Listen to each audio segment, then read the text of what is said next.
Et coucou, salut à toutes et à tous, j'espère que vous allez bien, bienvenue dans le l'OM au café bien sûr sur le Phocéen. Je suis content de vous retrouver bien sûr pour...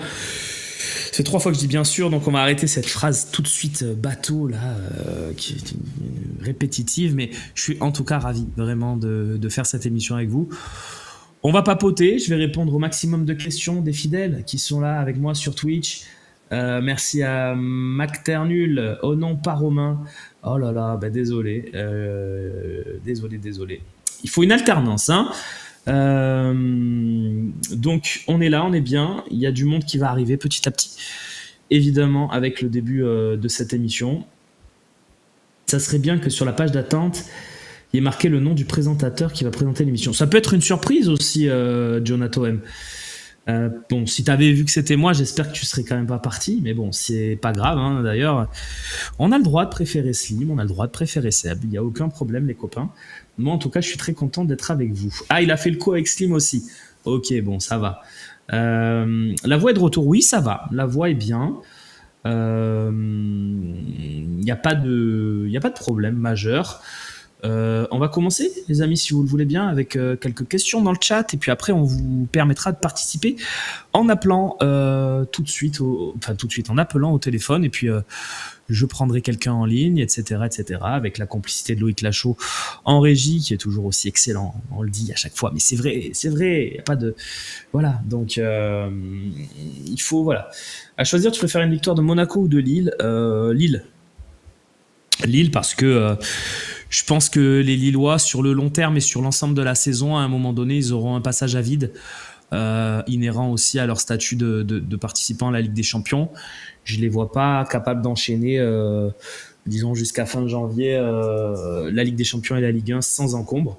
Donc je dirais plutôt une victoire de Lille, pour que Monaco ne prenne pas trop d'avance, car eux aussi, je ne les pense pas capables d'être réguliers sur l'ensemble de la saison, d'autant qu'ils ont déjà 4 points en Ligue des Champions et qu'une qualification pour avancer jusqu'en février, voire jusqu'en mars, est totalement possible. Qui sera le joueur à la conf? Je ne sais pas, la conf c'est à 14h15. Elle sera en direct du stade Vélodrome, donc ça veut dire que les joueurs vont certainement s'entraîner à l'Orange Vélodrome, ce qui est une bonne chose parce qu'on a besoin de repères dans notre stade avant de jouer contre Paris la semaine prochaine. Parlons de Rowe, jouera pas. Alors j'espère, Nono, que Jonathan Rowe va jouer. Tiens, c'est Jonathan Rowe qui sera le joueur justement présent en conférence de presse. Ça vient de tomber, c'est Loïc qui vient de m'en informer, donc merci beaucoup. Binou aussi avait l'info. Voilà, donc voilà. Pour les blessés, écoute, Papa Flo, on va être sur les blessés habituels, hein. Malheureusement, Carboni s'est rajouté et pour toute la saison, je pense qu'on parlera plus de Carboni à l'OM, malheureusement.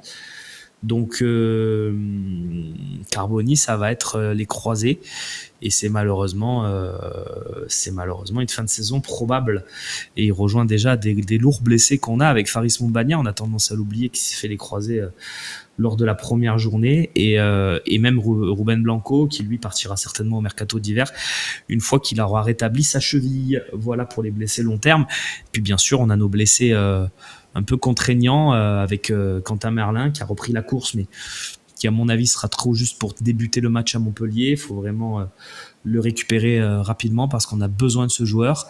Et puis Ismaël Koné qui toujours touché à la cheville normalement. Voilà, donc pour les blessés majeurs de l'équipe, à ça on ajoute la suspension de Neil Maupay et on arrive sur une liste quand même assez importante d'absents. Je pense pas que Koné sera dans le groupe, on verra.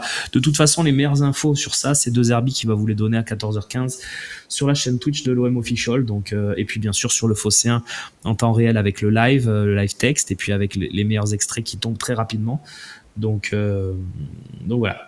Ne trouves-tu pas cette saison étrange avec autant de trêves? Non, c'est la même que d'habitude, c'est la même saison que d'habitude, sauf que ces derniers temps, on avait quand même l'Europa League ou la Ligue des Champions, ce qui nous permettait, au lieu d'avoir un bloc de 3-4 matchs, puis une trêve, un bloc de 3-4 matchs, puis une trêve, d'avoir 7 matchs, 7 matchs, une trêve, 7 matchs, une trêve. Donc évidemment, on vit pas les choses de la même manière, mais c'est exactement le même modèle chaque saison, avec 3 trêves dans la phase aller et une trêve en mars, voilà, donc, et une trêve en juin. Apo, 9 mois d'abonnement, merci pour la fidélité, que c'est long sans notre OM.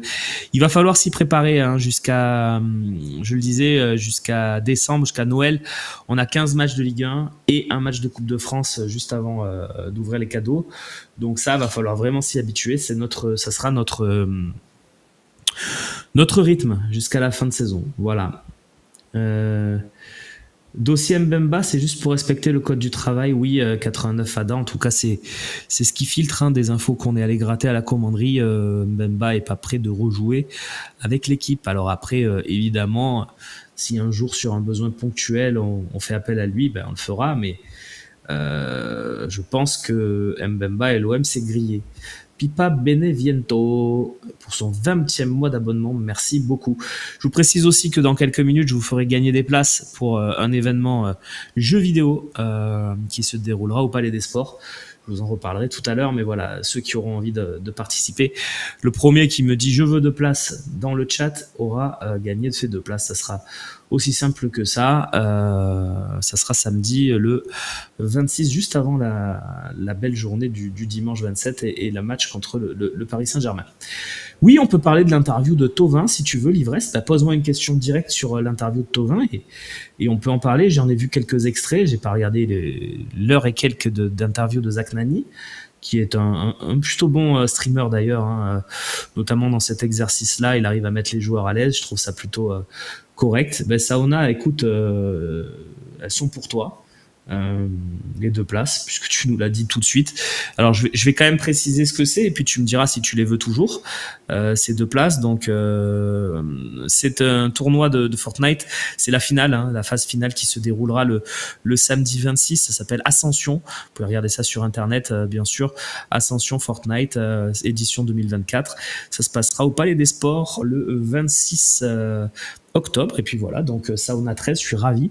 Si ça t'intéresse d'avoir ces 2 places, tu me le dis dans le chat tout de suite. Voilà, je te donne 30 secondes pour me dire je veux ces 2 places encore une fois. Et elles sont pour toi, on te contactera pendant l'émission. Voilà, et puis les autres, ne vous inquiétez pas, il y aura plein d'autres places à gagner. Mais ça me va très bien si c'est Sauna 13 qui est un des fidèles absolus de cette émission, qui a dit en plus en premier je veux les 2 places. Donc on y va. Sinon, ça sera pour Apo 33 750. Voilà, je le dis. Et on attend la réponse quand même de Sauna. Voilà, vous avez en image un petit peu à quoi ça ressemble. Donc j'attends Sauna. Dis-moi si tu les veux vraiment, tes 2 places. Et elles sont pour toi. Par contre, pas de plan foireux. Hein, pas je prends les 2 places et j'y vais pas. Il y a les copains qui veulent peut-être y aller. Donc n'hésitez pas à me dire. Sauna, j'attends vraiment ta confirmation. Non, tu rigolais. Ok, t'es pas de Marseille. Pas de souci. Apo, est-ce que ça t'intéresse vraiment? Apo 33 750. Dis-moi-le également dans le chat. Et puis on regarde. J'ai pas de place pour Paris. Non, j'ai pas de place pour Paris.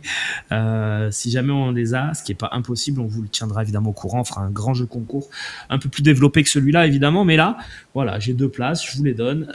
Sauna les prend pas. Est-ce que tu les prends, Apo? Voilà, c'est un truc de geek, absolument au Fada, c'est totalement un truc de geek, mais c'est une belle journée geek pour ceux qui aiment bien ça. 2 places pour une seule personne pour assister à ce tournoi Fortnite. Donc dites-moi-le tout de suite dans le chat. Le talk d'hier était vraiment top. Bah, super Manuel, merci pour ton message et je transmettrai aux intéressés. Apo, est-ce que ça t'intéresse? Faut me dire maintenant, sinon on remettra les places en jeu un peu plus tard. C'est Fortnite, si tu y vas, j'y vais. Non, mais moi, j'y vais pas. Je suis pas sur Marseille ce jour-là. Est-ce que je suis geek? Oui, je suis un peu geek, mais dans le sens, bien sûr, je travaille sur un ordinateur 35 heures sur 35. Voilà, tu laisses aux passionnés. Donc, allez-y. Maintenant, dites-moi dans le chat ceux qui sont vraiment intéressés par ces 2 places, sans blague. Comme ça, après, on repasse sur l'émission. Donc, dites-moi qui veut les places. Tu es preneur si jamais je serai sur Marseille pour le Classico, j'irai avec mon fils. Massilia, elles sont pour toi, les 2 places. Voilà. Donc n'hésite pas à me le confirmer une dernière fois dans le chat et comme ça on pourra te contacter en privé sur le salon privé de Twitch. On te contactera sur Twitch en privé. Donc Massilia 14170, elles sont pour toi. Voilà, c'est fait, c'est géré et j'espère que tu vas passer une belle journée avec les copains d'Ascension Fortnite, partenaire. On est partenaire de cet événement. Donc et la Cuenta, c'est un peu trop tard, mais reviens, on refera gagner ça très très vite, notamment dans le match de dimanche, je pense, et puis toute la semaine sur le Phocéen. Donc reste connecté avec nous, assiste aux émissions. Voilà, prochain OM au café, c'est lundi, et je pense que lundi, il y aura de nouveau des places à gagner, mais celles-ci, elles sont parties, elles sont pour Massilia. Voilà, on fait un jeu concours très simple, sans questions, mais c'est voilà, un petit train de la hype en plus qui part. Voilà, beaucoup de choses à dire. Donc l'interview de Thauvin, bah écoutez, on le savait qu'il y avait une embrouille Thauvin-Payet. On n'avait pas forcément tout l'historique et tout ce qui s'était passé, notamment la deuxième fois, parce que la première fois, on savait que ça partait aussi beaucoup de l'insulte de Thauvin à Payet sur le match à Rennes, qui venait aussi après beaucoup de mois de tension, ça on le savait. Par contre, la deuxième, où c'est plutôt Payet qui a un peu mis Thauvin au pied du mur dans une réunion de joueurs vestiaires, ça s'est passé sous Villas-Boas et c'était pas très très bobo. Enfin, c'était pas beau. C'était même dans la transition Nasser Largué Sampaoli. Donc voilà. Mais bon, ouais, on apprend ça et c'est dommage, mais c'est comme ça, c'est le foot. Hein. De toute façon, il n'y a pas un vestiaire où il n'y a pas d'ego, où il n'y a pas d'ambiance. Pour juger, il faut avoir la version de Payet, bien sûr. Non, mais je juge pas. Je vous dis juste que la première version, la première guéguerre, en tout cas, on avait cette info et Thauvin a rien dit de différents. Ce qu'on n'avait pas par contre, c'est que selon Thauvin, les deux joueurs étaient ultra rabibochés et on l'a vu lors de la saison 2018 où en finale de Ligue Europa, les deux joueurs étaient dans une entente technique assez impressionnante. Donc finalement, quand ça va bien entre les gars, ben, ça va bien sur le terrain, c'est tout aussi simple. Et quand ça va moins bien, ben, ça va moins bien. Voilà. On savait déjà qu'ils s'entendaient pas du tout. Oui, ils s'entendaient pas du tout, c'est pas forcément vrai, mais ils ont eu des moments de grosse tension et Thauvin l'a confirmé. Mais on sent aussi que Thauvin, à la fin de l'interview, il dit voilà, j'aimerais bien que Dim il me fasse un petit signe. On sent un joueur qui a besoin d'affection. Thauvin, ça a toujours été un affectif. Et c'est vrai que voilà, on sent qu'il aimerait des excuses de Payet ou quelque chose de la part de Payet pour définitivement enterrer la hache de guerre. Mais de toute façon, les deux joueurs n'étant plus dans le même club, ça peut s'apaiser assez rapidement. On faisait des bonnes saisons quand l'un des deux était blessé. Oui, c'est pas faux. Non, mais à Pau, je pense qu'il faut oublier l'idée Mbemba. L'OM ne va jamais lui proposer un contrat. C'est impossible. Enfin, impossible. 99% impossible. Et voilà, je crois que c'est l'histoire ancienne. Salut le goth, trop fier de mes 27 mois de vie commune. Merci à toi. Faut que ça charite. Bien ton pseudo en plus. Ouais, exactement. Nora Jovic. Ils se sont croisés, se sont serrés la main. Il a pris ça comme une excuse, un regret. Oui. Il a aussi dit j'aimerais bien qu'il les formule, ces excuses. Mais t'as raison, c'est ce qu'il a dit. Je pense que Thauvin veut devenir une des légendes du club. Écoute, faut que ça charite. Moi, je considère qu'il n'est pas une légende du club, qu'il ne le sera jamais. Par contre, je considère que c'est un des 3 joueurs majeurs de la période 2010-2020. Malheureusement, comme il n'y a pas de titre dans cette période, les titres font les légendes et il n'y a pas de titre. Donc, par contre, il y a une régularité au haut niveau, il y a un nombre de buts, il y a un nombre de passes décisives assez impressionnantes. Et pour moi, les années 2010-2020, elles sont marquées par 3 joueurs, c'est Thauvin, Payet et Mandanda. Quoi qu'il arrive, il y en a pour moi un qui peut rentrer dans le terme légende parce qu'il a disputé le plus de matchs avec l'OM, c'est Mandanda. Un qui peut se rapprocher du terme légende parce que joueur très fin, très léché, très technique et tout ce qu'on veut, c'est Payet, mais il ne rentre pas dans les légendes pour moi. Et Thauvin est aussi dans cette catégorie, juste peut-être un tout petit peu derrière, même si il a été peut-être parfois plus influent que Payet. Mais voilà, Mandanda en plus est champion, tu as raison Nono. Mais voilà, donc et Valbuena, il est effectivement dans la même catégorie, tu as raison, on peut aussi l'ajouter. On peut l'ajouter dans cette liste. Moi, Valbuena, il est à cheval en fait sur les années 2000 et les années 2010. Donc oui, mais c'est vrai que Valbuena explose plutôt dans les années 2010. Ok, ouais, j'accepte Valbuena aussi dans ma liste, hein, bien sûr. Si Thauvin et Payet sont dans mon critère, Valbuena aussi. Mais pour moi, Valbuena n'est pas une légende. Gignac n'est pas une légende. C'est des grands joueurs de l'OM, des joueurs qui ont porté l'OM. Ce ne sont pas des légendes. Pour moi, il y a des légendes du club, il y en a 10-12. Voilà. C'est pour ça que je ne parle pas de légende. Et pour moi, la seule, effectivement, merci Nico, il y a 2 légendes pour moi du club dans les années 2000 jusqu'à aujourd'hui. C'est Mamadou Niang. Merci Nico Helmut, tu as raison. Et c'est Didier Drogba, parce que l'impact de Drogba sur une seule saison, plus ce qu'il est devenu derrière, en fait une légende. Mais Niang est pour moi devant Drogba dans ce critère-là, et je ferai Niang, Drogba, Mandanda, voilà, sur le critère légende des années 2000 à aujourd'hui, sur les 25 ans en fait, hein. Donc voilà. Comparer Thauvin à Payet, pour moi c'est une insulte au football. Dans quel sens? Parce qu'on peut se dire aussi parfois que Thauvin était meilleur que Payet, ce que j'ai tendance à penser sur certaines saisons où Thauvin arrivait à marquer 20 buts en Ligue 1. Enfin, il y a eu des saisons assez énormes de Thauvin, donc Mandanda est bien devant Drogba. Mais après, ça dépend. Une question d'impact. Moi, je trouve que la saison de Drogba, elle a été lumineuse, incroyable. Employons les termes qu'il veut, quand vous voulez. À lui seul, il bat des Liverpool, il bat des Newcastle. Il nous emmène quasiment au bout d'une Coupe d'Europe. Donc voilà. Chacun ses goûts. Et après, chacun mettra le curseur légende où il veut. Les légendes de l'OM, c'est Skoblar, c'est Papin, c'est Magnusson, c'est des joueurs comme ça. C'est peut-être, si on va un peu plus loin, des joueurs qui ont marqué l'OM dans les années 50. Voilà, chacun aura les siens. Peut-être aussi quelques membres de l'équipe 93. Deschamps est une légende de l'OM parce que joueur puis entraîneur et puis avec des titres. Voilà, mais il n'y en a pas des millions. Waddle, effectivement, en est une. Je trouve la liste d'OM Pacifique assez bonne. Boli en est une parce que son but est incroyable. Barthez pour sa finale notamment. Voilà, il y a pas beaucoup de légendes et il y en a. Voilà, si on fait le top 10, peut-être qu'un Mamadou Niang peut rentrer dans le top 10 et c'est même pas sûr. Mais il n'est pas impossible qu'il y rentre. Mandanda est peut-être un poil plus loin. Obama est quoi pour toi? Obama, il est. Ah, c'est une bonne question, Nico.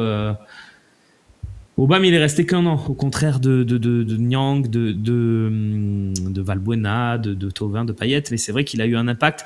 Le problème majeur pour moi, c'est que contrairement à un Drogba, pourquoi je le mets pas au niveau de Drogba, Aubameyang? Déjà parce que dans le jeu, il n'était pas aussi important. C'est-à-dire que l'année Drogba, il y a que Drogba hein, dans cette équipe. L'année Aubameyang, c'est juste qu'il met beaucoup de buts et effectivement. Obama au niveau de Gomis, j'aime bien l'idée. Nono, ouais, pourquoi pas. Mais je peux le mettre au niveau de Gignac hein, sur son impact sur une année, etc. Comme Sanchez, pour moi, il est un peu au-dessus de Sanchez, Aubameyang, mais après, c'est toujours pareil. Et le truc, c'est qu'il a mis 30 buts, effectivement. Mais si on était allé en finale de cette Europa League et non pas en demi-finale, pour moi, Aubameyang, il peut prétendre. Hein. Il peut prétendre. Mais voilà. Je le mets dans cette catégorie un peu inférieure, entre guillemets, mais pas loin du tout. Et Taiwo, non. Taiwo, oui, il peut être dans une catégorie avec des Ribéry, des joueurs comme ça, Taiwo. Effectivement. Mais légende, c'est beaucoup trop. Bon, bah, c'est cool, on a parlé des légendes de l'OM. C'est pourquoi pas. On pourrait d'ailleurs titrer ce podcast pourquoi Thauvin et Payet ne sont pas des légendes de l'OM. Mais voilà, on va le faire d'ailleurs. Tiens, je dis à Loïc, qui est le maître des podcasts également, qu'on titrera comme ça. Ravanelli n'est pas une légende de l'OM, Nono. Pour moi, Nasri non plus. Pour moi, Nasri et Ravanelli sont en dessous des joueurs qu'on a cités. Même si Nasri, il a ce côté formé au club qui fait qu'évidemment, plus carrière exceptionnelle derrière, qui fait qu'il pourrait entrer dans un truc pas loin. Mais voilà. Mamadou Samassa est une légende, mais pour d'autres raisons. Heinze, non, c'est pas des légendes, ça, les gars, c'est des top joueurs qui sont venus nous rejoindre.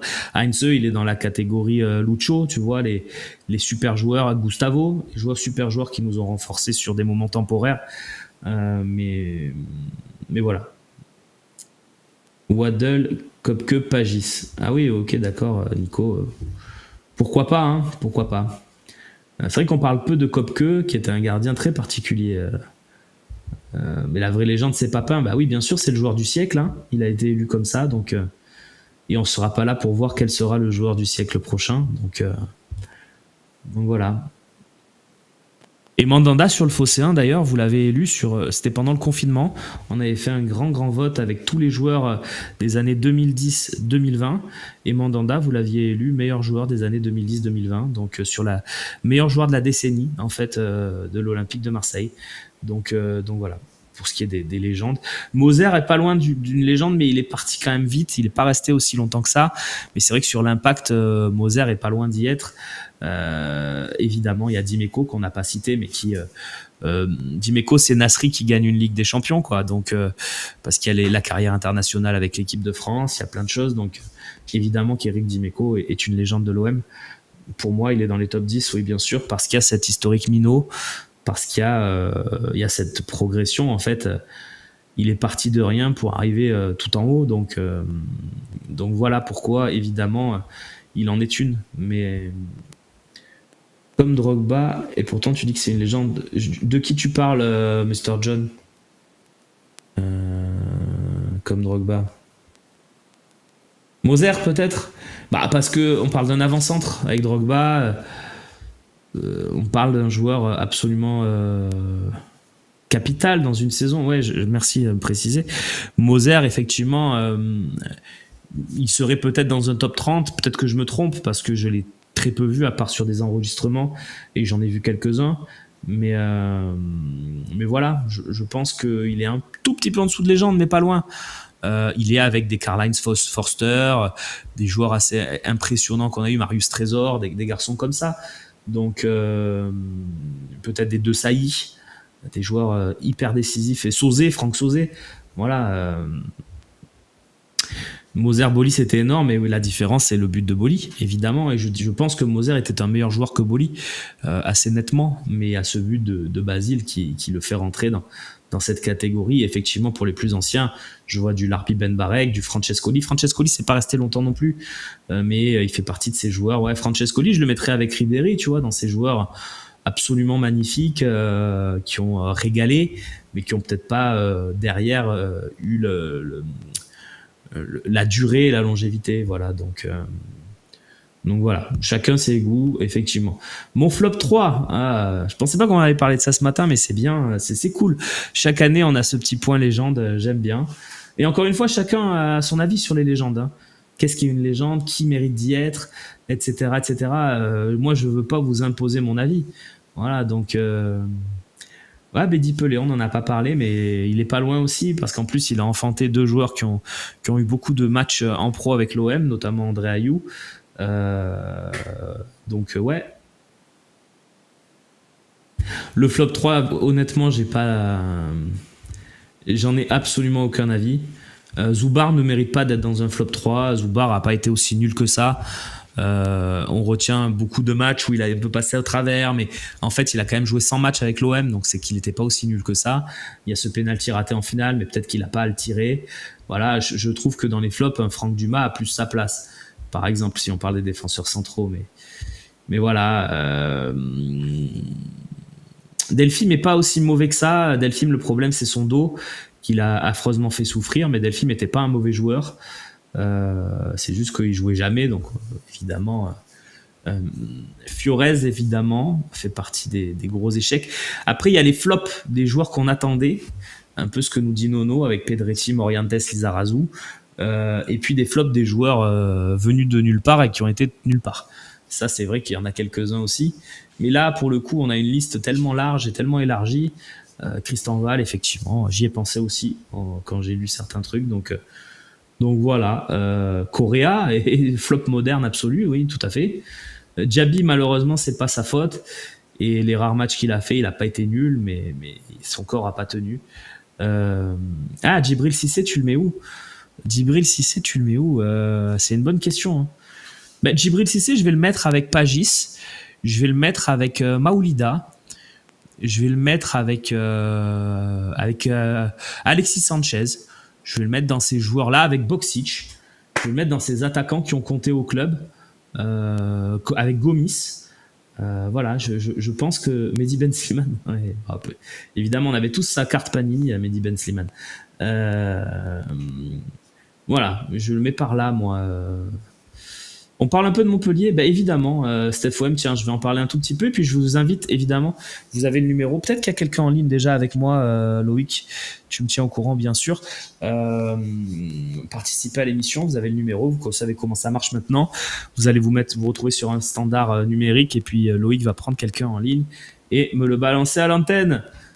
Parlons de Montpellier. Alors Montpellier, déjà match piège. C'est pas parce qu'ils sont 17e qu'ils sont dans une saison difficile que les gars comme Savanier, comme Cazerie, comme Lecomte, comme tous les gars qui composent cette équipe, qui est une équipe de charognards un peu. C'est pas pour ça que ces joueurs-là, les Falaï Sako, des mecs comme ça, qui vont pas avoir envie de faire un coup pour un match où ils sont diffusés en prime time. Donc moi, je me méfie toujours de ces matchs-là, mais victoire vraiment nécessaire pour relancer la dynamique. Savanier supérieur à Harit, ouais, merci, on est tous d'accord, évidemment. Savanier, mais bon, le problème, c'est alors un peu moins quand même ces derniers temps. Savanier, je le trouve un peu moins bon, mais le Savanier prime d'il y a 2-3 ans. Évidemment qu'il est très haut. Appelez les gars au numéro, soyez cool, me laissez pas finir l'émission tout seul, j'ai envie de vous entendre. Nordin, t'as raison de le citer, les Boulas, c'est toujours bon contre nous. On fait les légendes de Montpellier. Alors les légendes de Montpellier, il y en a quelques-unes, mais on va pas les faire. Le match de dimanche, voilà, je viens d'en parler, Massilia, je trouve que c'est un match compliqué, on va être accroché, on va nous rentrer dedans. Ça va être le même match qu'à Strasbourg, mais avec moins de qualité. Je pense que les joueurs de Montpellier sont moins forts et moins capables de faire ce qu'a fait Strasbourg. Donc je pense qu'on peut s'en sortir. Mais attention quand même, parce qu'il y a une belle équipe. Voilà, du côté de Montpellier, sur des matchs comme ça, ils sont capables. Après, voilà, je pense qu'on va pas souffrir le martyre non plus face à Montpellier, mais ils vont mettre de l'intensité, de l'impact. C'est 20h45 le coup d'envoi, Diana. La conf, c'est 14h15 de Zerbi, Jonathan Rowe. Voilà, donc le 5-3, écoute, j'étais petit, moi j'avais 10 ans, mais je l'ai regardé à la télé, je m'en souviens. Peut-être sur kiosque à l'époque. J'avais peut-être acheté le match sur kiosque. Et ouais, j'étais dégoûté, quoi. 4-0 à la mi-temps, t'as envie de crever, et puis tu te dis, ouais, c'est pas possible. Comment on peut prendre 4-0 contre Montpellier, qui était une équipe correcte, qui était un top 7-8 de Ligue 1, si je me souviens bien. Il y avait des bons joueurs à Montpellier. Je crois même qu'il y avait Franck Sauzé dans cette équipe. Il y avait peut-être Bakayoko aussi. Oui, je crois qu'il y avait Bakayoko. Et puis on renverse, quoi. Et puis ça, c'est des moments de grâce. Il y a Ange qui est avec moi en ligne. Tiens, Ange, bonjour à toi. Salut Romain, comment ça va? Bien, justement, ça va très bien, de mieux en mieux, donc je suis content. On parle de OM Montpellier, le 5-4. Tiens, témoignage de supporters avant de t'entendre sur ce que tu voulais évoquer ce matin. Alors le OM 5-4, j'ai une anecdote. J'étais au stade Vélodrome avec mon oncle, tu sais, et on est parti à la mi-temps malheureusement. On est parti à la mi-temps et ouais, on a entendu crier après, bon, et tout ça machin, après la radio, dans la voiture et tout, je te dis pas comment on était content. Et tu devais être content et à la fois avoir un peu les boules, non? Parce que moi, je vais te dire un truc. Ouais. Mon oncle à moi également, qu'on connaît, il est parti à la mi-temps. Et il le regrette encore et il me dit, ouais, voilà, c'était pas possible de rester. Ah ouais, mais Romain, tu es dégoûté. Il te dit, j'ai raté peut-être potentiellement le match du siècle en partant, mais fallait voir l'état d'esprit à la mi-temps. On était dégoûté, tout le stade, même tu regardes autour de toi et tout. Moi, j'étais petit, mais les gens étaient tristes, j'étais dégoûté. Limite, voilà, il fallait partir, quoi. On n'en pouvait plus. C'était une humiliation et je peux vous dire que des très très grands supporters de l'OM sont partis à la mi-temps. Donc ne jugez pas trop dans le chat. Je vois écrit pas un vrai supporter. Il faut comprendre qu'à l'époque, ce match-là, on est quand même un OM qui joue le titre. Tu m'arrêtes si je me trompe, Ange, mais on joue le titre et on prend 4-0 à la mi-temps à la maison par Montpellier. C'est une humiliation. Et en plus, ils l'ont pas volé Montpellier. Ils font une belle première mi-temps. C'est une vraie humiliation. Et ouais, et quand tu es dans cette position, parce qu'il faut se rappeler quand même, et je parle sous ton contrôle, Ange, mais on est dans cette période, on remonte de Ligue 2 3 ans avant, et enfin, on a une équipe qui peut jouer quelque chose. On a une belle équipe avec Blanc, avec Dugarry, avec Ravanelli. On a une superbe équipe. Et cette équipe-là, elle fait un match cataclysmique. Limite, moi, je comprends ceux qui sont partis. J'ai continué à regarder le match parce que j'étais pas au stade et je pense que je serais pas parti. Mais je suis incapable de le jurer parce que c'est vrai qu'il fait tellement mal cette première mi-temps. Moi, je comprends et je respecte aussi le fait que tu sois parti, même si c'est dur. Tu te rappelles du match de Bakayoko ce jour-là? Mais oui, il me semble. Je voyais un avant-centre. Je crois que c'est Bakayoko. Et effectivement, il avait mis 2 buts, je crois. Il a mis 2 buts, il est venu devant nous, il a fait la roue et tout. À ce moment-là, mon oncle m'a dit allons, on s'en va. On peut plus là, c'est plus possible. Je me demande même si Franck Sauzet n'a pas marqué. Oui. Bien sûr qu'il a marqué. Là, je crois qu'il met un doublé, je crois, de mémoire. Il met un doublé, me semble. Peut-être pas un doublé. À voir. Dites-nous les buteurs. C'est qu'il y a Laurent Robert. Non, pas Laurent Robert. Ouais, je crois que c'est Laurent Robert qui met un but. Je crois. Enfin, bref, on s'était fait martyriser, quoi. Ah ouais, complètement. Non, c'était. Romain, je voulais revenir sur un point. Dis-moi, c'est ce que j'allais te demander. Moi, je t'aime beaucoup. Ouais, des fois, j'aime bien un peu t'emmerder un peu sur Twitter parce que tu défends toujours. Tu défends toujours les indéfendables, Sarr, nos partis, machin, Rolando. Tu me tues de rire, franchement, des fois. Mais tu sais quoi, tu es toujours bon délire. Je veux te dire un truc, tu es toujours bon délire. Tu prends jamais la tête, tu es jamais méchant. Tu vois ce que je te dis? Et bon, moi, je te pique un peu des fois avec Sarr et tout. Donc, ça te gonfle des fois. Mais je voulais te dire, Romain, allez, s'il te plaît, arrêtons de comparer un mec comme Thauvin avec Payet, quoi. Payet, tu mesures son influence dans le jeu. Tu sais, Romain, un jour, vous avez fait une émission, je crois que c'est vous ou MTV. Et il y a Thauvin qui dit un truc, tu sais. Il dit le journaliste lui pose une question. Est-ce que vous préférez la passe ou le but? Et lui, il a dit le but. À partir de là, tu comprends que ce mec-là, il pensait qu'à sa gueule, quoi, tu vois. Que Payet, il avait dit le contraire. Payet, il fait jouer les autres. Il a été adoubé par des Guardiola, par des Paul Pogba. Qui parle de Payet, de Thauvin aujourd'hui? Qui? Est-ce que Romain, tu as entendu quelqu'un dire, ouais, moi, les grands joueurs avec qui je jouais, il y a Thauvin, à part peut-être Maxime Lopez, qui était un peu son laquais, mais sinon, il y a personne. Gomis l'a dit. Bafé Gomis l'a dit. Ouais, moi, Bafé Gomis, oui, parce qu'il a bien été mangé. Oui, bah, d'accord, mais tu vois, c'est pas. Alors.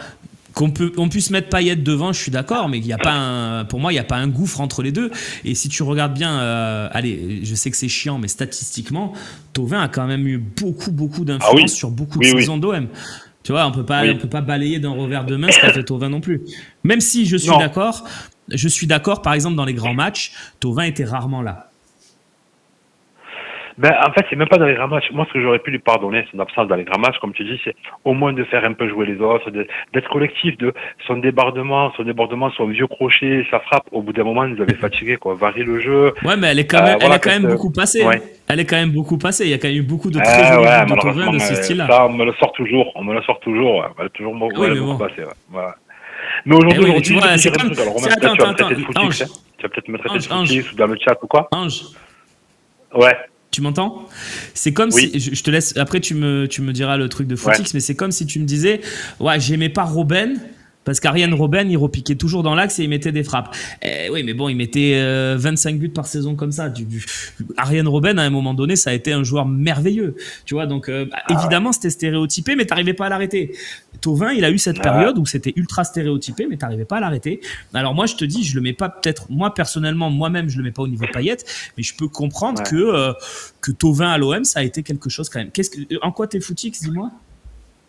Alors déjà, très bon argument par rapport à Robben. On voit qu'il y a du bagou derrière, il y a de l'expérience. Il était très bon cet argument, j'avoue. Après, niveau footixerie, je peux te dire un truc, ça va choquer beaucoup le chat et tout, je pense. Mais moi, j'ai vu jouer Lucho. J'ai vu jouer Lucho tous les matchs de la saison où on a été champion, qui étaient dégueulasses les matchs au stade Vélodrome, il faut dire la vérité, pour peut-être les plus jeunes.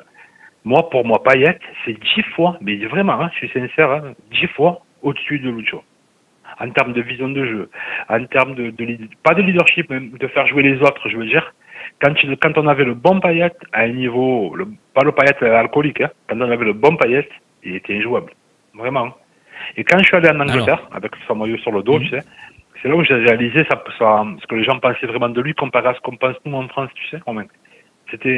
Après, je suis pas son plus grand fan parce qu'il a quand même fait des trucs, voilà, des trucs un peu que je cautionne pas. Donc je dirais, voilà, je peux pas trop dire.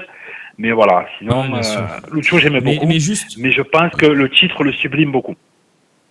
Non, alors déjà, premièrement, je suis globalement d'accord avec toi sur Lucho, qui pour moi n'est pas un joueur n'a pas été un joueur aussi extraordinaire que ce qu'on veut bien le dire avec 15 ans de recul.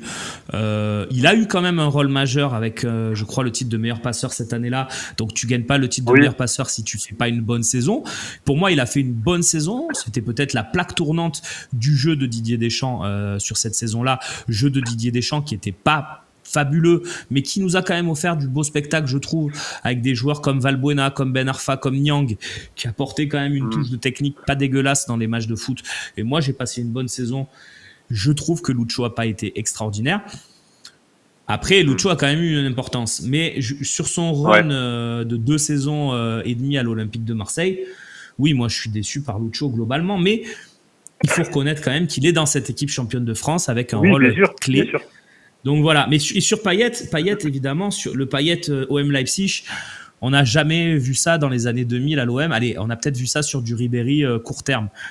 Mais on n'a pas eu Payet comme ça. Sur les 8 ans de Payet, on a eu Payet comme ça pendant 6 mois, 1 an, à ce niveau-là. Et on a eu quand même un Payet décevant pendant au moins 3 saisons pleines. Donc je comprends aussi les gars qui vont me dire, ouais mais Payet, bien sûr. Pénible. Voilà. Moi je suis d'accord avec toi. En tout cas, Romain, ça m'a fait plaisir d'être passé et d'avoir pu échanger avec toi. Je te remercie. Et moi, je t'avoue que, alors, j'ai rien contre Slim, je l'aime bien. Et tu vois, je l'aime beaucoup. Mais moi, je préfère quand t'es là. Malgré que des fois, tu me fatigues avec tes Sarr, avec Sarr et compagnie, mais j'aime beaucoup quand t'es là. J'avoue, Romain. Voilà. C'est gentil. Mais moi, j'aime bien Slim aussi parce que du coup, quand il est là, je peux regarder l'émission. Oui, il est adorable. Non mais je peux regarder l'émission au moins quand il est là, tu vois. Sinon je peux pas. Merci beaucoup à toi d'avoir appelé Ange et puis on va prendre un deuxième coup de fil tout de suite parce que c'est intéressant. Vous voyez, Ange il a développé 2 trucs. Merci beaucoup, à très vite. Ange et Slim est top aussi bien sûr au Fada, même peut-être au-dessus de moi sur certains aspects. Et j'ai beaucoup de respect pour mon collègue de boulot que j'aime beaucoup. Donc il a développé 2 trucs. Voilà, il est revenu sur le thème Thauvin Payet, donc c'est parfait. Et puis il a développé aussi le OM Montpellier, pourquoi il est parti à la mi-temps. Moi, j'aime beaucoup entendre ça. C'est très intéressant. Et voilà, moi j'aime bien les avis. Voilà, venez donner un avis, venez donner un truc.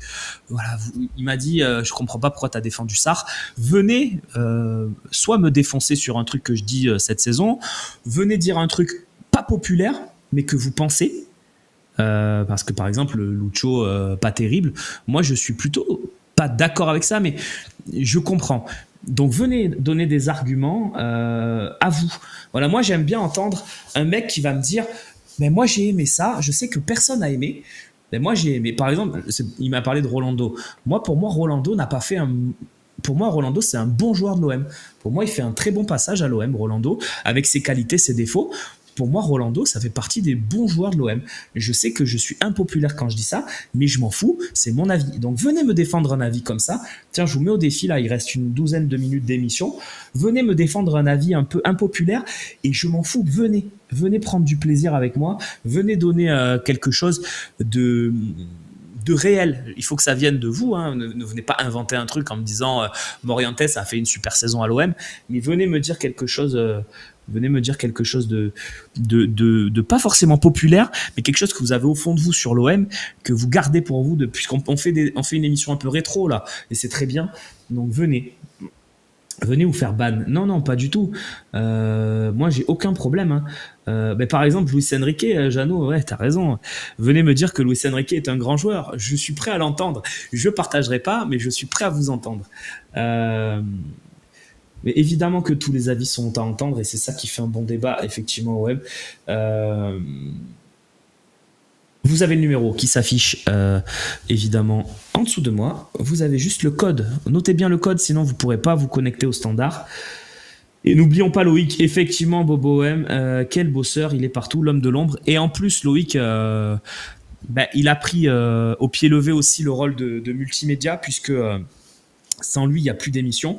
Souvent, il était le numéro 2 multimédia et il venait aussi participer aux émissions. Maintenant, malheureusement pour lui, et je sais qu'il aimerait pouvoir participer davantage aux émissions, il est obligé d'être aux manettes parce que sinon, on n'a pas de manette en fait. Donc, Loïc, il est ultra précieux dans notre dispositif et merci à lui.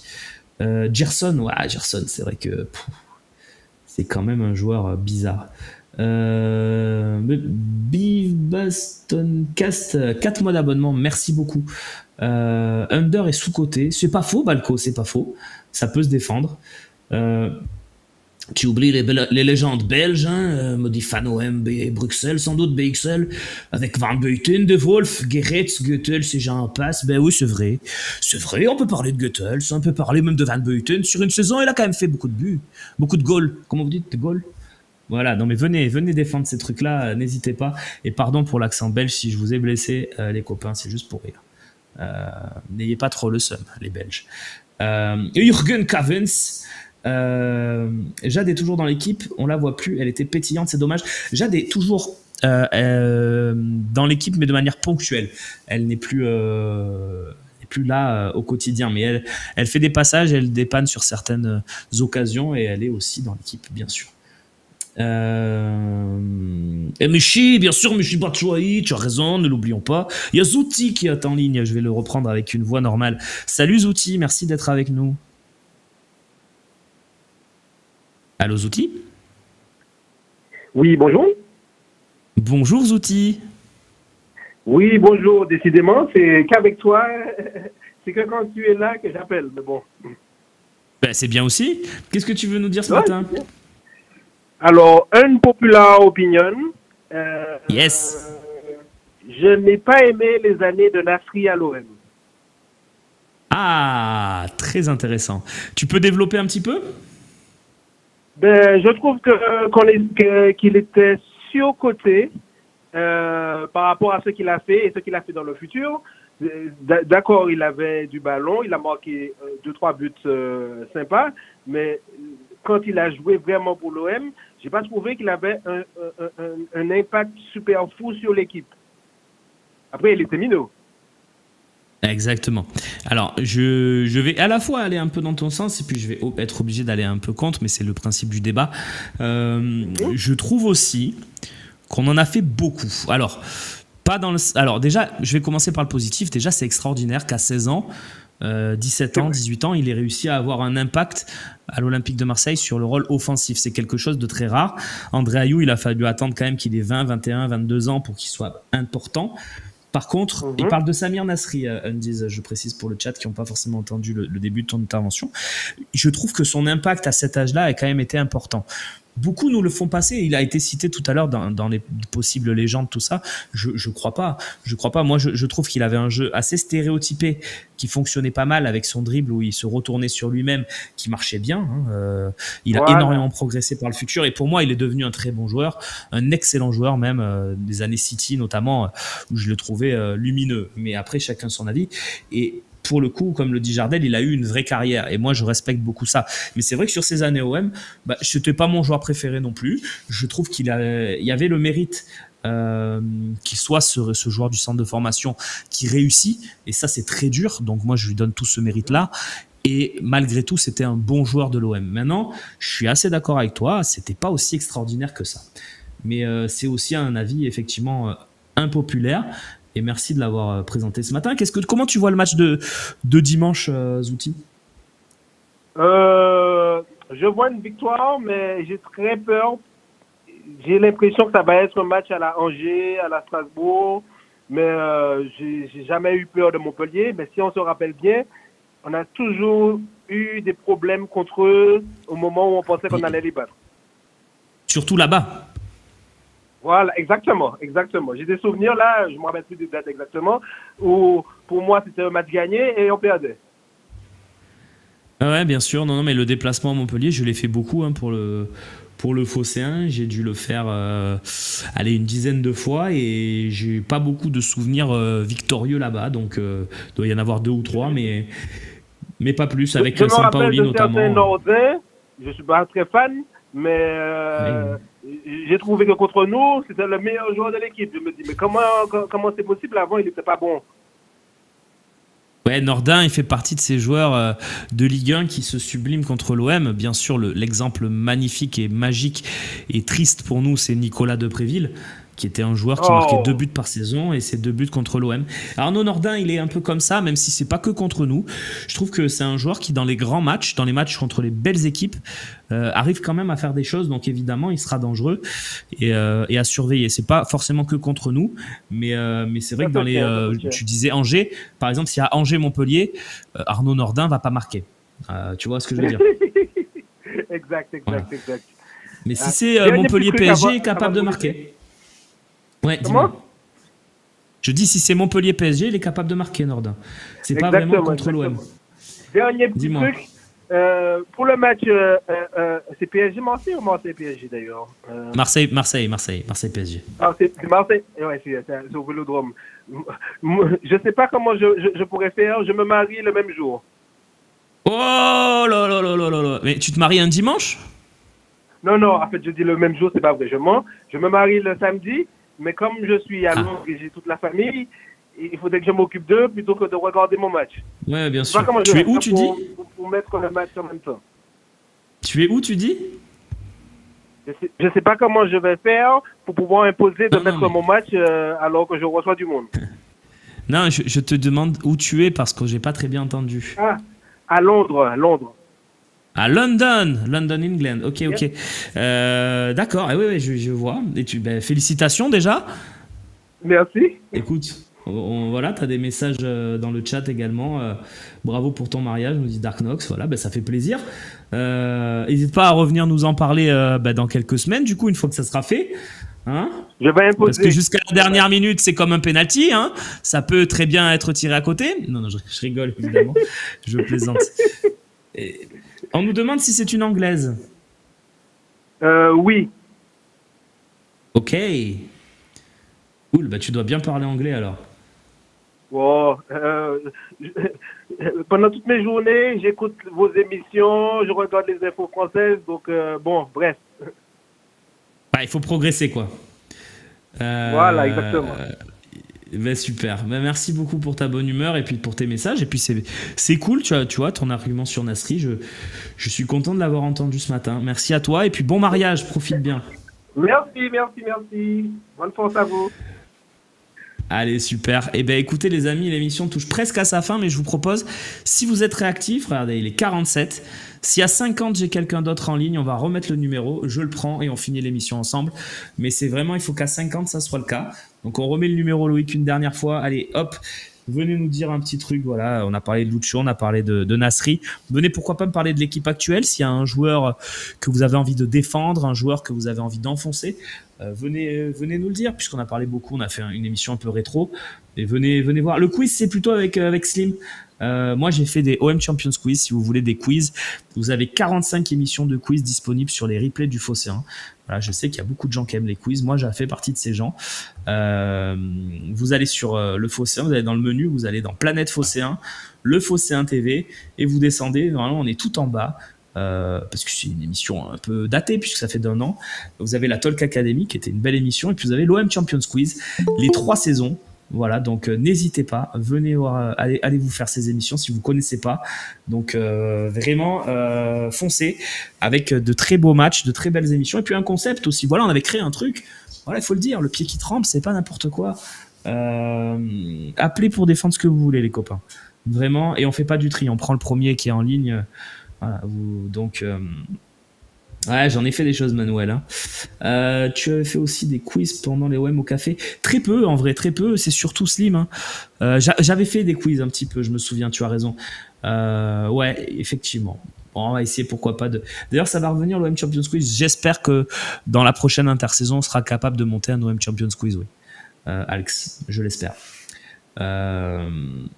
Mais non, mais cet été on n'a pas pu.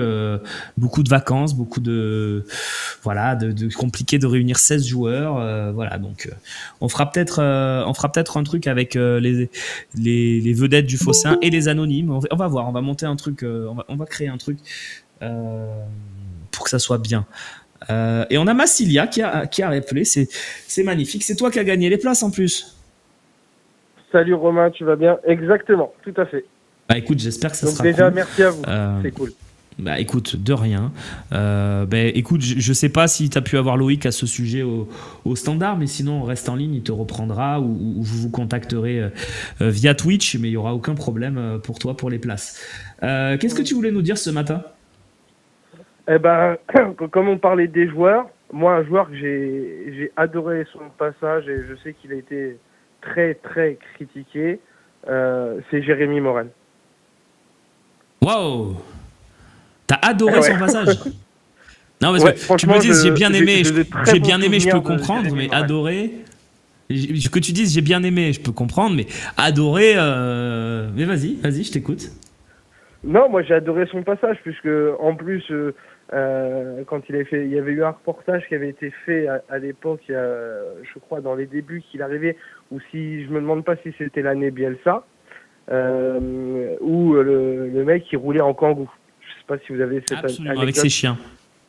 Voilà, exactement, c'est ça. Et en fait, voilà, j'ai aimé ce côté un mec simple, voilà, et effectivement, il avait un personnage qui était quand même un petit peu atypique dans le monde du football quand même, où c'est le mec, pas de tatouage, on l'entendait pas, il faisait pas de bruit, mais je trouvais que c'est un mec qui trichait pas, quoi. Voilà, je trouve qu'il a jamais triché sur le terrain, il a toujours donné, oui, il était limité sur le plan technique, c'était pas le plus rapide, mais voilà. Moi, je garde un très bon souvenir de Jérémy Morel à Marseille. Très bien. Mais après, ouais, voilà, Nono nous dit un bon soldat, joueur intelligent, mais c'était pas le Pérou non plus. Ouais, je suis assez d'accord. C'était un joueur correct, voilà. Mais tu vois, dans le genre joueur fiable, je préférais un Laurent Bonnard, par exemple, qui avait les mêmes qualités intrinsèques de base, hein, qui était un joueur moyen aussi, mais qui nous a pas fait des saucisses monumentales comme a pu faire Morel, qui était effectivement une belle personne en dehors, ça je le reconnais totalement. Et il faut le dire et le répéter, son départ à Lyon, il se fait dans des conditions difficiles pour lui, ou pour des raisons médicales de son entourage. Voilà, certains savent, ça a été dit, j'ai pas forcément envie de dire, mais pour des raisons médicales de son entourage proche, de sa famille très très proche, hein, on va dire de ses enfants même, il a été obligé de trouver quelque part pour pouvoir avoir accès aux soins nécessaires pour son entourage. Donc il part à Lyon surtout pour ça, et pas dans un esprit trahison ou dans un esprit pour le chèque, etc. Voilà, donc c'est important de le dire, contrairement à d'autres qui sont partis à Lyon, et la même saison d'ailleurs à Nkoulou, hein. Voilà, Morel, il avait des bonnes raisons d'y aller, et pour ça, moi, il n'y a aucun problème, et gros respect pour lui. Et effectivement, belle personne. Après, joueur lambda, quoi, hein. Tiens, puisqu'on parle des arrières-gauches... du siècle. Et puisqu'on parle des arrières-gauches, je vais envie de finir avec une question. Est-ce que tu as repris confiance en Ulysse Garcia? C'est la dernière question d'aujourd'hui, elle est pour toi. Eh ben, je vais peut-être en surprendre plus d'un, mais je dirais oui. Maintenant, c'est à confirmer. Il doit confirmer. Je pense qu'il a montré en si peu de matchs cette saison son potentiel, entre guillemets, ce qu'il sait faire. Que sur la deuxième partie de saison, ce qu'il est arrivé l'hiver dernier de mémoire, Ulysse Garcia. Tout à fait. Je trouve qu'il a montré plus de choses. On a certainement vu ses qualités quand même au niveau des centres, peut-être encore un peu léger défensivement, mais ça c'est comme tout, ça se travaille. Et je compte sur De Zerbi justement pour le faire progresser de ce côté-là. Mais oui, je préfère de loin, pour le moment en tout cas, Garcia que replacer Brassier sur le côté, quoi. Ah oui, on a vu. On a vu, effectivement. Merci pour ton avis. Et puis juste, Ulysse Garcia, quand je dis avoir repris confiance, dans le sens où si à un moment on a besoin de mettre Ulysse Garcia, on va pas se faire dessus, quoi. C'est juste ça, l'esprit reprendre confiance. C'est pas de dire, confiance, le gars, monstre, crack, etc. Non. Mais c'est pour dire, je suis assez d'accord avec ce que tu dis, en fait. Puis il a montré aussi un peu ses qualités qui ont fait qu'on l'a recruté. Parce que c'est vrai que l'année dernière, on se demandait, mais qu'est-ce qu'il fout là, quoi. Et là, et Lirola est un peu dans le même cas, hein, de l'autre côté. Je trouve qu'il a remontré qu'il pouvait être utile à l'Olympique de Marseille cette saison. Merci beaucoup d'avoir appelé, et puis félicitations pour les places. J'espère que tu passeras un bon week-end entre cet événement Fortnite où tu vas avec ton fils, je crois, c'est ce que tu nous as dit. Et puis Et puis bien sûr le match du PSG. Donc voilà, ça fait un beau petit week-end d'activité et on est content de t'offrir ces places. Voilà, merci à vous d'avoir suivi cette émission. J'espère qu'elle vous a plu et puis on se retrouve, vous le savez, très rapidement sur l'OM au Café. Ça sera dès lundi. Mais avant, il y a des événements. Il y a la conf à 14h15 sur OM Official. Il y a bien évidemment le match dimanche à 20h45, prise d'antenne 19h45 avec toute l'équipe du Phocéen, sauf Sébastien Volpe qui est exempté pour une petite semaine. Voilà, c'est très bien pour lui, tant mieux. Et puis nous, on va se retrouver avec Slim, avec Idriss, avec toute l'équipe pour vous faire vivre ce match à la Mosson en espérant ramener une belle moisson. 3 points. Ciao, ciao les amis.